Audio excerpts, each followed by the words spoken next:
बहुत समय के बाद, लगभग 30 करोड़ वर्ष के बाद कयाधु के मन में इच्छा हुई मेरे बालक हो जाए।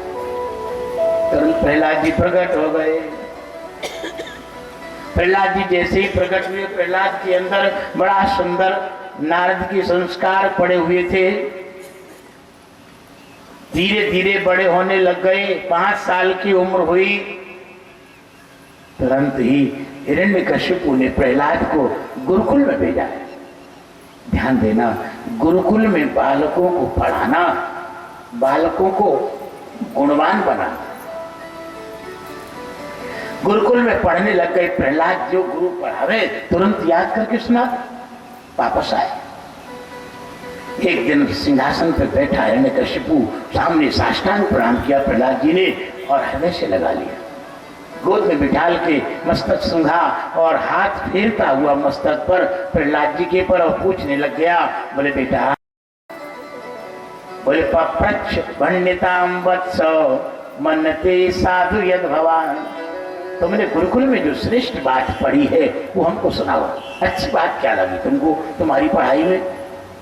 तो प्रहलाद जी कहने लग गए, बोले तत्साधु मन्ये सर्वर्यते सदा समुद्विग्न दियाम सद्गृहात् यत्वात्मपातं गृह मंदकूपं वनं गतो यद्धरिमाश्रयेत।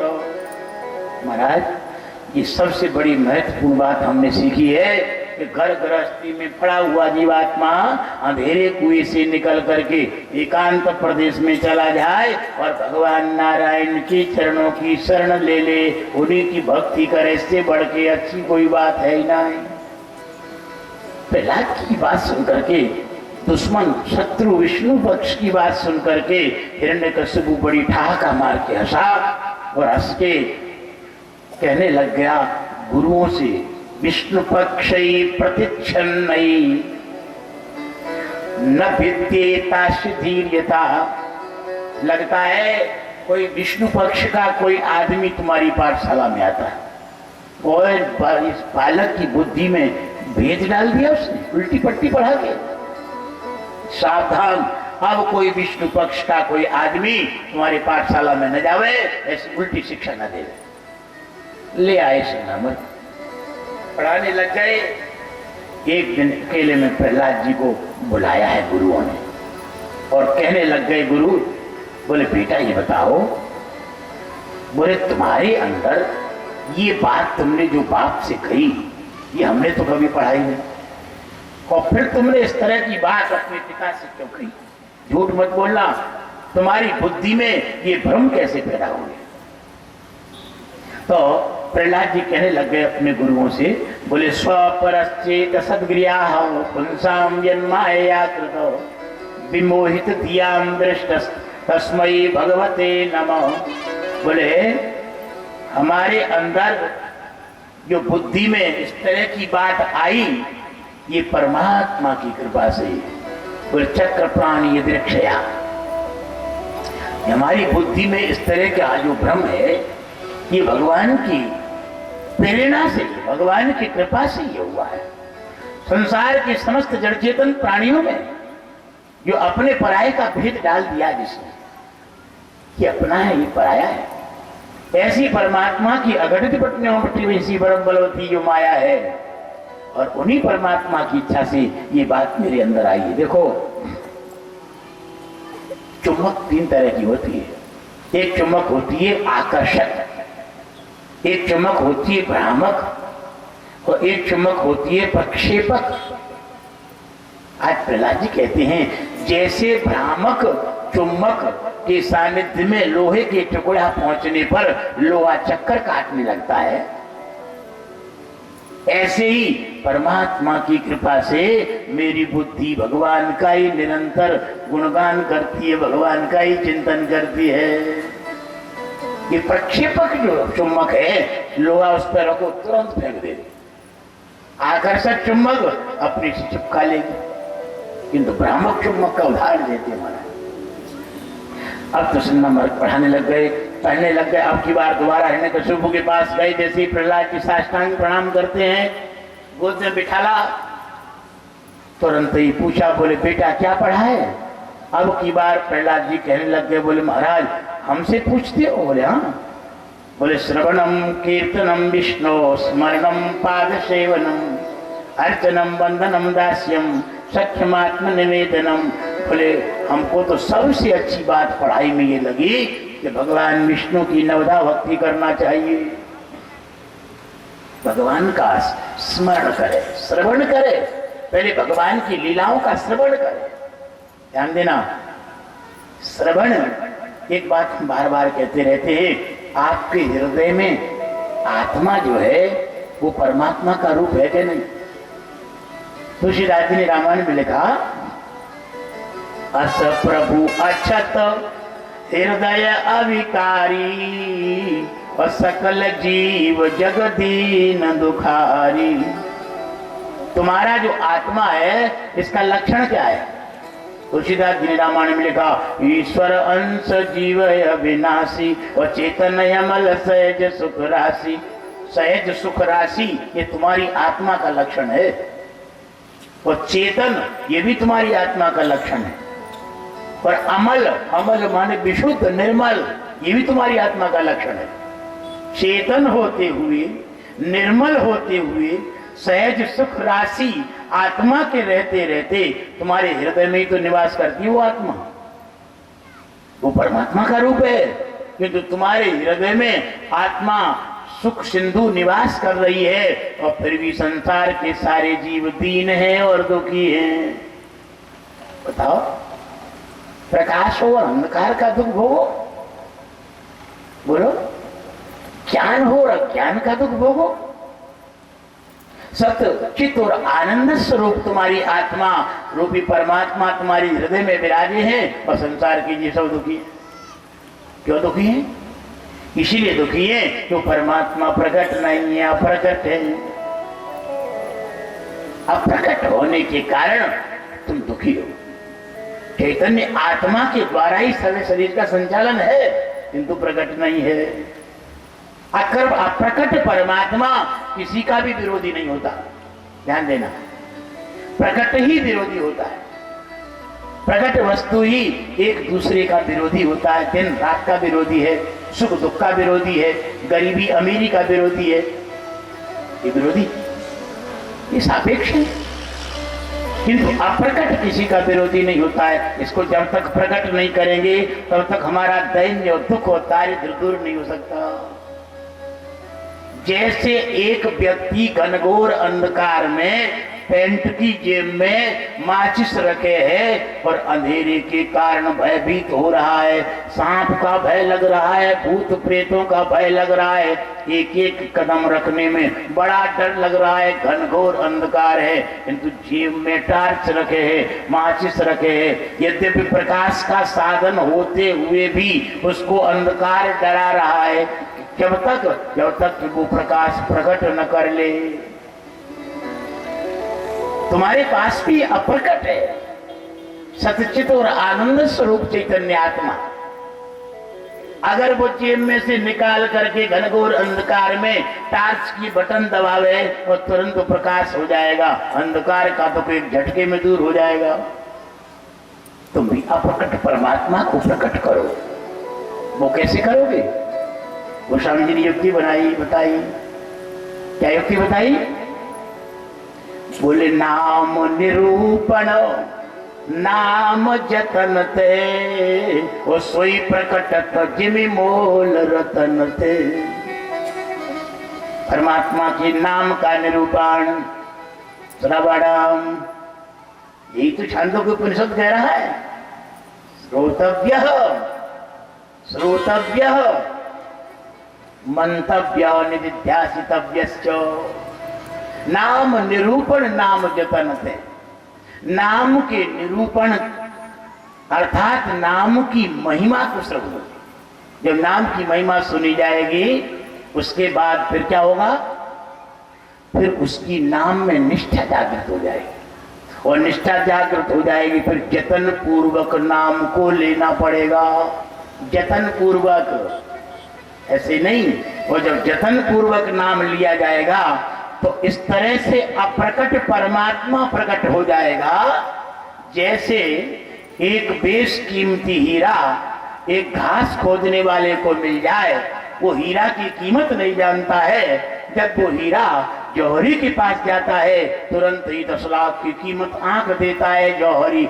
ऐसे ही जब श्रवण मनन निध्यासन के द्वारा नाम की साधना की जाएगी तो अप्रकट परमात्मा प्रकट हो जाएगा, तुम्हारे सारे दुख दारिद्र दूर हो जाएंगे। वही प्रहलाद जी कह रहे, श्रवणम कीर्तनम विष्णु स्मरणम पाद सेवनम अर्चनम बंधनम दास्यम सख्यमात्म निवेदनम। नवदा भक्ति ये सर्वोत्कृष्ट है। आहा, ये जब सुना वो तो दुश्मन था, प्रहलाद जी को गोद में से फेंक दिया, व्यक्तियों से बोला मारो इसको। चाचा के मारने वाले का भक्त होना पड़ता है। हिरण्याक्ष चाचा है ना प्रहलाद जी का, बोले चाचा को मारने वाले का भक्त बना फिरता है। महाराज दैत्य पहले से तैयार थे, कोई गड़ासा लेके उठा, कोई रिवाल्वर लेके उठा, कोई तलवार लेके उठा, कोई बंदूक लेके उठा। महाराज चारों तरफ से हमला बोल दिया दैत्यों ने। दैत्य मारने में बड़े माहिर होते, माना बचपन से ही सिखाया जाता है उनको, छिपकलियां मारना, गिलहरी मारना, चूहा मारना, छोटे छोटे जानवरों को मारना सिखाया जाता, मारने की हैबिट बन जाती उनकी। महाराज वो तो तक ही रहे थे कि कब आदेश हो, कब मैं इसको निपटाऊं। सर्वैरुपायैर्हन्तव्य संभोजन शयनासनैः। हिरण्यकशिपु का पार्लियामेंट में प्रस्ताव पारित हो गया, जिस किसी उपाय से मार सको इसको मार डालो। अरे महाराज दौड़ पड़े वे, नाद गर्जना करते हुए उमड़ते घुमड़ते और प्रहलाद जी के ऊपर हमला बोल दिया। सुखदेव जी कहते कि राजन परे ब्रह्मण्य अनिर्देशे भगवत्यखिलात्मनि। ओहो, अनंत कोटि ब्रह्मांड नायक परात्पर परब्रह्म परमात्मा के अंदर जिनका चित्त एकम एक हो रहा है, ऐसे परम प्रभु परमात्मा के ध्यान में बैठे हुए प्रहलाद जी के ऊपर जब हमला बोला दैत्यों ने, तो आसन अपुण्य सेव सत्क्रिया। यहाँ बहुत बड़ी मार्के की बात कही सुखदेव जी। बोले उन सारे दुष्ट अत्याचारी दानवों के हमले इस तरह से निष्फल हो गए जैसे पुण्य नष्ट होने के बाद मनुष्य किसी भी काम को करता है वो असफलता ही हासिल मिलती है, असफलता ही मिलती है। ये बहुत बड़ा सूत्र दिया सुखदेव जी ने।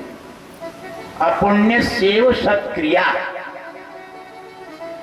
जिसके पुण्य समाप्त हो जाते हैं फिर वो कर्म करता है, उस कर्म में सफलता नहीं मिलती। जिस तरह से ऐसे ही दानवों के सारे प्रहार निष्फल हो गए।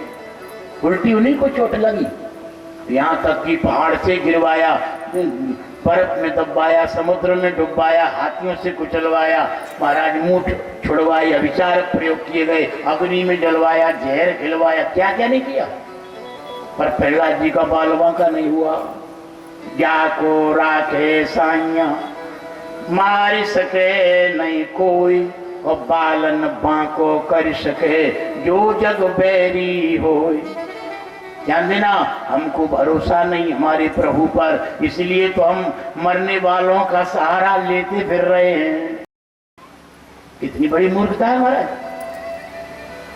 जो स्वयं मरे मराए धरे हैं, जो आज हैं कल नहीं रहेंगे, उनसे हम सुरक्षा मांग रहे हैं। कितने बड़े बेवकूफ हैं, है कि नहीं बेवकूफ। जिसके द्वारा जो स्वयं एक्सपायर हो जाता है, स्वयं मर जाता है, स्वयं सड़ और गल जाता है, ऐसे भोजन को खा खा करके हम अमर बनना चाहते हैं। कितनी बड़ी बेवकूफी। आप लोगों के घरों में भोजन बनता है, प्रातः संस्कृतन्नम तच्च सायं विनश्यति। सुबह भोजन बना, शाम को वो भोजन बदबू मारता है। बोलो है कि नहीं। कढ़ी बने, दाल बने, क्या अन्य कोई पकवान बने, एक्सपायर हो जाते कि नहीं। अरे फफूंदी लग जाती, तार छोड़ने लगती। ऐसे भोजन जो 24 घंटे में ही एक्सपायर हो जाता है, वो ऐसे भोजन को कर करके तुम अमर होने का ख्वाब देख रहे हो। अकल पे पत्थर पड़ गए महाराज, कब आएगी अकल। आज विचार कर लो, बोले काया तुम्हारी नाशवान पदार्थों से बनी है, ये भी नष्ट हो जाएगी, मर जाएगी। आज प्रहलाद जी ने ऐसा शाश्वत आश्रय ढूंढा है जिस आश्रय में रहने पर कभी कोई बाल बांका नहीं कर सकता है। सच्चा आश्रय, जीव का सच्चा आश्रय परमात्मा है, जगत नियंता है, जगदीश्वर है। ध्यान देना, आप चेतन हैं या जड़? आज खुलासा कर लो, पक्का कर लो। जड़ हो, और जड़ हो तो चल फिर कैसे रहे हो? चेतन हो? अगर चेतन हो तो फिर चेतन का कोई पैदा करने वाला कोई चेतन ही होगा, जड़ का पैदा करने वाला कोई जड़ ही होगा। इसलिए तुम्हारी चैतन्य आत्मा का आश्रय चैतन्य परमात्मा है। प्रहलाद जी ने देखो, जिसके बस की हो उसी के हवाले करो ये जीवन नैया। तुम्हारे बस की तो है नहीं। एक दांत टूट गया, उसको दोबारा जोड़ सकते नहीं। एक बाल सफेद निकला, उसको काला अंदर से बना सकते नहीं। आंख में अगर रेटिना खराब हो गया तो उसको बदल सकते नहीं। क्या दम खम कछु है ही नहीं। जब दम ही नहीं है तो जिसके अंदर दम है उसका सहारा पकड़ लो। किसके अंदर दम है? अरे सर्वनियंता, सर्वाधार, सर्वेश्वर, सर्वस्वरूप जो परमात्मा है, जो अनंत को, जो ब्रह्मांडों को बनाने वाला है, जिसने माया बनाई है, जिसने जीव बनाए हैं, जिसने जगत बनाया है, उस परमात्मा का सहारा पकड़ो। तो मरने वाले का सहारा क्यों पकड़े हो? आज प्रहलाद जी ने पक्का कर लिया है, मेरा सच्चा सहारा परमात्मा है, कोई बाल बांका नहीं कर सका।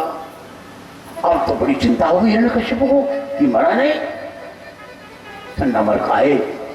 हिरण्यकशिपु की चिंता मग्न देख करके हाथ जोड़ के बोले, महाराज चिंता मत करो, मैं ले जाता हूँ बालक को। कच्ची बुद्धि वाला बालक है, हमारे पिता आज शुक्राचार्य आवेंगे, समझाएंगे तो मान जाएगा, बुद्धि बदल जाएगी।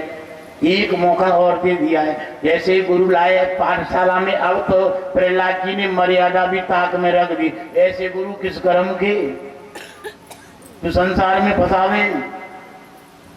ध्यान देना, एक तुलसीदास जी महाराज ने मीरा को एक चिट्ठी लिखी थी।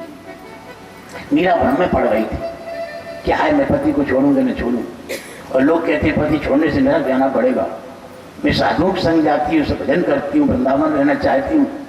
तब तुलसीदास जी ने स्पष्ट कहा था चिट्ठी में लिख करके, बोले मीरा क्यों चिंता करती है? क्या लिखा था? बोले तूने जो है, बोले जाके प्रियन राम वैदेही तजिए ताय कोटि बैरिशम यद्यपि परम सनेही। जिसको परमात्मा प्यारे नहीं है, ऐसे व्यक्ति को तो करोड़ों बैरियों के समान समझ करके तत्काल त्याग देना चाहिए। आगे क्या लिखते हैं? पिता तजो प्रहलाद विभीषण बंधु भरत महतारी। प्रहलाद जी ने पिता का त्याग कर दिया, विभीषण ने भैया का त्याग कर दिया, भरत ने मां का त्याग कर दिया। गुरु बलि तजो, यहां तक कि गुरु शुक्राचार्य को बलि महाराज ने ढोला जा रहे, भगवान से विपरीत दिशा में ले जा रहे हैं। काय के गुरु है? गुरु बलि तजो कंत ब्रज बनितन भय मुद मंगलकारी। और पत्नियों ने, गोपियों ने अपने पतियों को त्याग दिया। इसलिए मीरा डरने की जरूरत नहीं। बोले अन्यन कहा आंख जय फूटे, उस काजल से क्या प्रयोजन जो आंख में लगाने पर आंख कोई फोड़ डाले। ऐसे संबंध से क्या प्रयोजन जो तुम्हारी आत्मा के उद्धार से वंचित करा दे। ऐसी मां से क्या प्रयोजन, ऐसे बाप से क्या प्रयोजन, ऐसे भाइयों से क्या प्रयोजन, ऐसे पतियों से क्या प्रयोजन जो तुम्हारी आत्मा को नरक में जाने के लिए बाध्य कर दे। तुलसीदास जी ने स्पष्ट कहा, महापुरुष जीवन मुक्त सही रास्ता बताते हैं। तुम्हारी आत्मा अनंत जन्मों से माँ बाप पति पुत्र के चंगुल में फंसती आई है। तुम्हारी आत्मा अरबों खरबों जन्मों से अभी तक बंधन मुक्त नहीं हो पाई है। अब तो कम से कम बंधन मुक्त हो जाए। वो रिश्ता किस काम का है जिस रिश्ते से तुम्हारी आत्मा का पतन हो जाए। रिश्ता तो वही काम का है कि तुम्हारी आत्मा शाश्वत सुख में पहुंच जाए। आज प्रहलाद जी को जब देखा, प्रहलाद जी ने ये गुरु काम के नहीं, गुरु को छोड़ दिया और बच्चों को बुलाया, इधर आओ। एक दोस्त बोला प्रहलाद जी से, बोले भैया ये तुम्हारे अंदर की बातें कहां से आई? प्रहलाद जी बोले भैया सही बताऊं? बोले हाँ। बोले जब मेरे बाप तपस्या के लिए गए थे तो देवर्षि नारद जी की सेवा में मेरी माँ रही थी। बाबा मेरी माँ को ज्ञान देते थे, वो ज्ञान सब मेरे अंदर आ गया। ये सब ज्ञान विज्ञान की बातें मेरे अंदर आई, इसलिए वो बात हम तुमको सुनाना चाहते हैं। बोलो सुनोगे? लाखों लाखों दैत्य बालक आज प्रहलाद जी को घेर के बैठ गए पाठशाला और प्रहलाद जी से प्रहलाद जी कहने लग गए, बोले तुम्हारे दोस्त हो? बोले हाँ दोस्त हैं। बोले दोस्त का काम क्या होता है?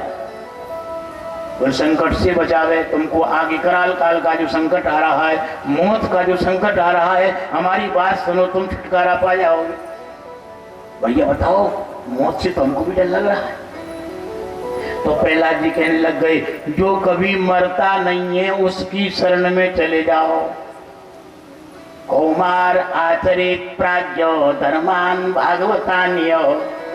अगर तुम अपनी उम्र 100 साल की मानते हो, सारे दोस्तों को समझा रहे प्रहलाद जी, अगर अपनी उम्र तुम 100 साल की मानते हो तो हम बता रहे हैं कि 50 साल सोने में चले गए, बचे 50 और 50 में 15 चले गए खेल कूद में बचपने में। अब कितनी बची? 50 में से 15 गए 33, और उसमें भी तुम जवानी में जब घर गृहस्थी बसाई तो 10-5 साल उसमें चले गए, 20 साल उसमें। अब तुम्हारे पास भजन करने का टाइम ही कहाँ बचा? बोलो, कछु रोग में चले गए, कछु नीतागिरी में चले गए, कछु गप्पों सप्पों में चले गए, अब बचा क्या? बड़े अपने जिगरी दोस्तों को प्रहलाद जी दिव्य उपदेश दे रहे और आगे कहने लग गए, बोले भैया देखो एक बात बताएं, तुमको जो मनुष्य शरीर मिला है, ये मनुष्य शरीर बड़ी मुश्किल से मिला है। तुमको अगर मलाई गुलाब जामुन नहीं खाना है, तुमको घर मकान में ही रहना है, तुमको डल्लफ के गद्दे का ही आनंद भोगना है, तुमको बच्चे पैदा करने का ही आनंद भोगना है, तो भैया हम चैलेंज देते हैं, तुम किसी भी योनि में चले जाना, सब जगह ये चीजें तुमको बाकायदा मिलेंगी। तुमको घर गृहस्थी में जैसे तुम रह रहे हो ऐसे ही तुमको दूसरी योनि में माँ बाप भी मिलेंगे, बच्चा बच्ची पैदा करने को भी मिलेगा, घर मकान रहने को मिलेगा, तुमको नींद का सुख भी मिलेगा, इंद्रियों के भोग भोगने को भी मिलेंगे, किंतु जो उन योनियों में नहीं मिलता, मिला ही नहीं सकता, कल्पना ही नहीं कर सकते, वो इस मनुष्य शरीर में मिलेगा। इसलिए धोखा मत खा जाना। काच किरच बदले ते लेही और करते चार परशुमन देही। जो मनुष्य शरीर रूपी पारस पत्थर है, इसको फेंक देते तो कांच का टुकड़ा पकड़ लेते। बोले मनुष्य शरीर प्राप्त करके, बोले नरतन पाए विषय मन देही और पलट सुधा ते 60 बिसले। ये हम नहीं कह रहे, ये 18 साल शास्त्रों का अध्ययन करने के बाद और 14 साल सारी तीर्थ यात्राओं को करने के बाद जिनको परमात्मा का साक्षात्कार हुआ है, जो निरंतर हनुमान जी जिनके संरक्षक बने हुए हैं, ऐसे गोस्वामी तुलसीदास जी महाराज कह रहे। क्या कह रहे हैं? नरतन पाए, मनुष्य शरीर पाके विषय मन देही और पलट सुधा ते 60 बिसले। बोलो अमृत को फेंक दे रहे हैं और जहर को पी रहे, भला बताओ कोई बुद्धिमानी है ये? प्रहलाद जी ने सारे अपने दोस्तों को समझाया, भैया भगवान बड़े बड़े विद्वान भी माया के चक्कर में पड़ के घर गृहस्थी के चक्कर में अपना सर्वनाश कर देते, इसलिए भगवान का भजन करो। सब भजन में लगा दी, पूरी पाठशाला भगवान के ध्यान में जपने कीर्तन में लग गई। ठंडा मर्ग को पता लगा, हिरण्यकशिपु के पास दौड़े दौड़े गए, महाराज पूरी पाठशाला हमारे बस के बाहर है, अब तो सब भगवान विष्णु का भक्त बना दिया। तब तो राजा क्या हुई, लाओ उसको नालायक। सभा में लाया गया प्रहलाद को और प्रहलाद जी के सामने लाल लाल आंखें करके हिरण्यकशिपु ने कहा, अरे मूर्ख नालायक, किसके बल पर तू इस तरह के राजाज्ञा की अवहेलना कर रहा है? सारे विश्व ब्रह्मांड के देवी देवता जिसकी धनुष की टंकोर से थर्रा जाते, बता तो सही तूने किसके बल पर? तब प्रहलाद जी कहने लगे, न केवलम ने अब तश्च राजन, महाराज वो मेरा ही बल नहीं है, वो संसार के सारे बलवान पुरुषों का वही बल है। और आप भी जो उछल कूद मचा रहे हो उसी जगत नियंता के बल पर ही बलवान हो। इतना जो सुना क्रोध आ गया उसको, बता तेरा जगदीश्वर कहाँ है? एक खंबा था, बोले खंबे में दिख रहा है? नहीं दिख रहा। बोले दिख रहा है, मुझे तो दिख रहा है। बोले तेरे जगदीश्वर को पहले मारूं फिर तुझे मारूं। सिंहासन से खड़ा हुआ हिरण्यकशिपु और एक मुक्का मारा, खींच के खंबे में मारा, ब्रह्मांड सा फट गया हो।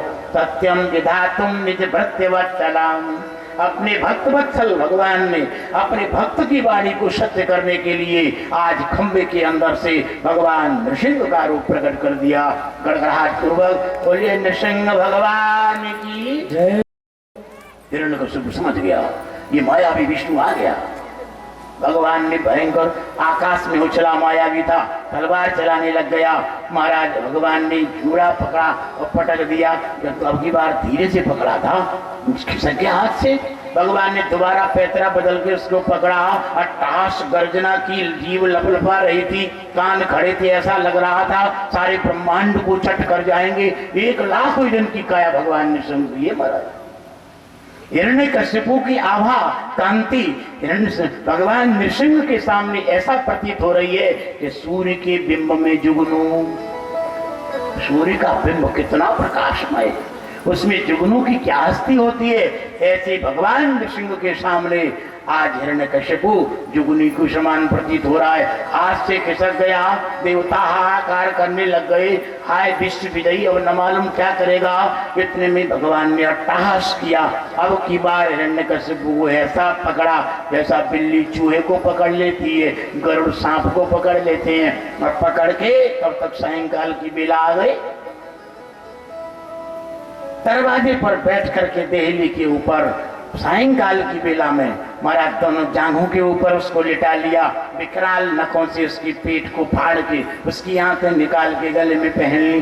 सारे ब्रह्मा के परदानों को बरकाते हुए भगवान नृसिंह ने आज हिरण्यकशिपु को मार गिराया। कौन कौन से वरदान थे? जमीन में न मरूं, जांघों पे मारा, आकाश में न मरूं, जांघों में मारा, भीतर न मरूं, बाहर न मरूं, देहली पे मारा। बोले न शस्त्र से मरूं, न अस्त्र से मरूं, कोई हथियार नहीं, न जड़ से मरूं, न चेतन से मरूं, ये भी वरदान मांगा था। आज परमात्मा नृसिंह ने ब्रह्मा के समस्त वरदानों को सार्थक करते हुए नाखूनों से विदीर्ण कर दिया। अब आपसे हम पूछते हैं, नाखून जड़ है या चेतन? यदि जड़ हैं तो बढ़ते कैसे हैं, और चेतन हैं तो महाराज काटने पे दर्द क्यों नहीं होता? बोलो, चेतन है कि जड़?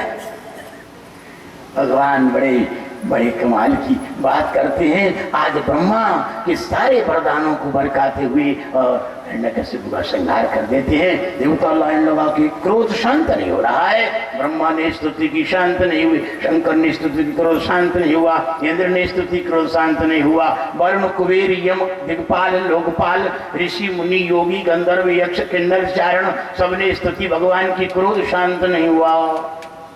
तब तो ब्रह्मा नारद जी से देवता कह रहे पर ब्रह्मांड नष्ट हो जाएगा, बोले जल्दी करो, लक्ष्मी को भेजो। पत्नी के सामने पति का तेज शांत हो जाता है, तो लक्ष्मी जाएंगी, शायद हो सकता है पति का क्रोध शांत हो जाए। लक्ष्मी जैसे 2-4 कदम आगे बढ़ी, विकराल भयंकर लपलपाती हुई जीप को देख करके लक्ष्मी थर्रा गई, विचार करने लग गई, हाय अगर मैं चली भी गई और कहीं उन्होंने प्रेम में आके अपने विकराल नखों को हमारे कंधों पे रख दिया तो हमारा शरीर ही चकनाचूर हो जाएगा, इसलिए नहीं जाना ही ठीक है, जाने में कोई भलाई नहीं। लक्ष्मी वापस लौटी आई। क्रोध शांत नहीं हो रहा। वो कंडीशन ब्रह्मांड की बन गई, अकांड ब्रह्मांड क्षय चकित देवासुर कृपा, सारे ब्रह्मांड का विनाश होने लग गया। उसी समय ब्रह्मा ने विचार किया ब्रह्मांड समाप्त हो जाएगा यदि भगवान नृसिंह का क्रोध शांत नहीं हुआ। प्रहलाद जी को बुलाया, बेटा प्रहलाद तुम्हारे कारण ये क्रोधित हुए हैं, जाओ तुम इनके क्रोध को शांत करो। प्रहलाद जी आए भगवान नृसिंह के सामने बिना भय के। महाराज प्रहलाद जी ने भगवान नृसिंह के सामने साष्टांग प्रणाम किया। साष्टांग जैसे ही प्रणाम किया, हिरण्यकशिपु की जो लाश गोद में रखे भगवान नृसिंह लाश को फेंका और तुरंत देवी से खड़े हुए और दौड़ करके अपने प्राण प्यारे भक्त को उठा के अपने सीने से चिपका लिया। ओहो, भक्त और भगवान के महामिलन को तो देखो।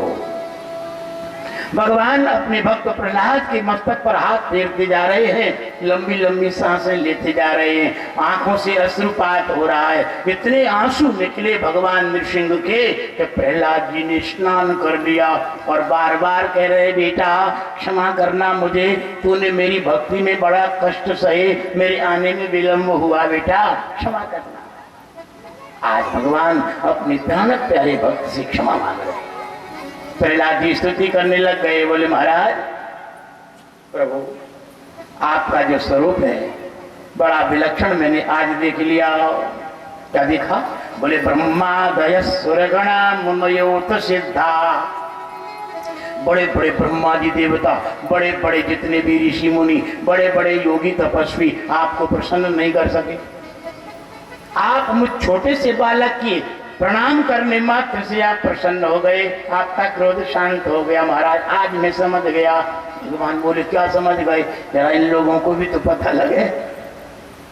भगवान प्रहलाद जी कहने लग गए, बोले मन्ने जनाभिजन, बोले मन्ने जननाभिजन रूप तपस्रतौजः तेज प्रभाव बल पौरुष बुद्धि योगा नाराधनाई बंति परस्य पुंसो भक्त्या तुतोष भगवान गजयूथ पाय। क्या गजब की बात कही महाराज। अगर ये बात हमारी समझ में आ जाए तो पर्दाफाश हो जाए। बोले प्रभु आप रूप से कब्जे में नहीं आते, आप धन से कब्जे में नहीं आते, आप बल से कब्जे में नहीं आते, आप विद्या से कब्जे में नहीं आते, आप पराक्रम से कब्जे में नहीं आते, आप योग्यता से कब्जे में नहीं आते। अरे रूपवान बड़े बड़े देवी देवता आपकी स्तुति कर करके मर गए, बड़े बड़े योगी लोग स्तुति करके मर गए, आप प्रसन्न नहीं हुए। किंतु आज मैं समझ गया भक्त्या तुतोष भगवान गजयूथ पायो, आप भक्ति से प्रसन्न होते हैं। और संसार के लिए जो लोग आपकी पूजन भजन करते हैं, ये क्यों करते हैं? कितने अज्ञानी ना समझे, भगवान की पूजन की सामग्री दुकानदारों से अलग मानते हैं। बोले पूजा की सामग्री से, अरे मूर्ख हो हैं, ये तो अज्ञानी ना समझे। बोले प्रहलाद जी कहने लग गए, बोले प्रभु मैं जानता हूं नैवात्मन प्रभुरयम निजलाव पूर्ण मानम जनाद विदुषा कर्णो विनीते यदि यज्जनो विदधते विदधीत मानम तच्चात्मन प्रतिमुखस्ति यथा मुखश्री। प्रहलाद जी कहने लगे, बोले प्रभु आप तो आप्त काम है, पूर्ण काम है, आपको किसी के शक्कर के 2 दाने की जरूरत नहीं है, आपको किसी की दाल चावल सब्जी रोटी की जरूरत नहीं है, आपको किसी के दीपक की जरूरत नहीं है। आपकी आंखें ही जो चंद्रमा सूरज हैं, आपके यहाँ अन्नपूर्णा नौकरानी का काम करती है, आपको कभी भूख सताती नहीं है, आप किसी के भोग के गुलाम नहीं है। तो महाराज ये दुनिया के लोग आपकी पूजा भक्ति क्यों करते? बोले आप तो आप्त काम है, पूर्ण काम है, दुनिया के भक्तों की कोई भी वस्तु की आपको आवश्यकता नहीं है। किंतु ये दुनिया के लोग जो पूजा पत्री करते हैं, यदि यज्जनो विदधते विदधीत मानम तच्चात्मनः प्रतिमुखस्य यथा मुखश्री। जैसे कोई छोटा बच्चा अपने दर्पण में मुखाकृति देख करके और मुख में शोभा बढ़ावे, दर्पण के मुख में प्रतिबिंब में। संसार के जितने जीव हैं हे नाथ ये प्रतिबिंब हैं और आप बिंब हो। तो जैसे प्रतिबिंब पे कोई चीज चढ़ाओगे तुम, तो क्या बिंब को मिल पाएगी? कभी नहीं। दर्पण में जो चेहरा दिख रहा है उसको तुम पान खिलाओगे, क्या असली मुंह में पान की सुबह चली जाएगी? दर्पण में जो चेहरा दिख रहा है उसमें तुम क्रीम पाउडर लगाओगे तो असली चेहरे में चला जाएगा? नहीं जाएगा। दुनिया के जितने जीव हैं प्रभु, ये सब प्रतिबिंब हैं और आप बिंब हैं। तो संसार के लोग जो आपको जो चढ़ाते हैं, समर्पण करते हैं, जो भी वस्तु पदार्थ, वो सब वापस प्रतिबिंबों के पास आता है, आपको जरूरत नहीं है। इसलिए भैया आज से नियम बना लो, अच्छे से अच्छी चीज भगवान को चढ़ाओ, भगवान को जरूरत नहीं, वापस तुम्हारे पास आएगी। बड़ी स्तुति की। बोले महाराज आपकी लपलपाती हुई जीभ से मुझे डर नहीं है, मुझे डर है आपकी कराल जो माया है। हे नाथ, ये इंद्रियां जीव को पतन की ओर ले जा रही। बहुत स्तुति की। भगवान बोले बेटा प्रहलाद वरदान मांग लो। तो प्रहलाद जी बोले कछु हमारे बाप ने भी वरदान मांगे थे, सबरे बगल गए, हमें काहे को चक्कर में फंसा रहे हो? प्रहलाद जी बोले वरदान देना ही चाहते हो, क्या देना है? बोले महाराज हमारी दृष्टि तो ऐसी है, बोले आशा सानो न वैवृत्यो सामिन्याशिष आत्मनो न स्वामी भृत्यत स्वाम्यो इच्छन युवराति चाशिषो। बोले न सभृत्य सवई बड़े, जो अपने स्वामी से कुछ याचना करे भक्ति के बदले में, वो तो बनिया है बनिया। अरे दुकान पे पैसा दिया तब सामान ले लिया, हिसाब चुकता। भक्ति के बदले में कुछ भी याचना नहीं करना। प्रहलाद जी से बोले तुम मांग तो लो कुछ। तो भगवान कहने लगे मांग लो। तो प्रहलाद जी कहने लगे अगर देना चाहते हो, यदि राशिष में कामान वरांस त्वं वरदर्शव कामानां वृद्धि संरोहम